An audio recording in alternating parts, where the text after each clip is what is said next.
Елімізде азық-түлік арзандауы мүмкін. Бүгін Сенатта қаржы министрі осындай болжам жасады. Доллар бағамының түсуі азық-түлік құнының арзандауына әсер етеді дейді Ерлан Жамаубаев. Осыған дейін америкалық валюта көтерілгенде ас-судың, әсіресе импорттық тауарлардың бағасы бет қаратпай кеткені есте. Қаржы министрі алдағы 2 айда инфляция да төмендейді деп сендіріп отыр.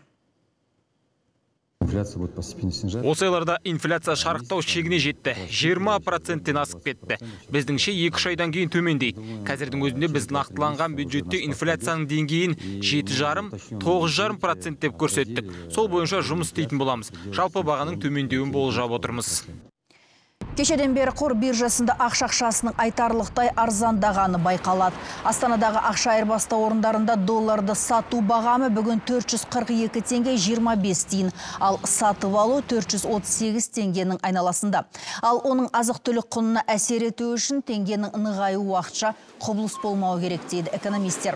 Олардың болжамынша дүкен сөрелеріндегі бағаның түсуіне жарты жылдай уақыт қажет. Бастысы доллар бағамының әрі қарайда төмендеуінде. Егер теңге бірнеше ай бойы күшеюін жалғастырса, сол кезде ғана біз бағаға қандай да бір әсерін байқайтын боламыз.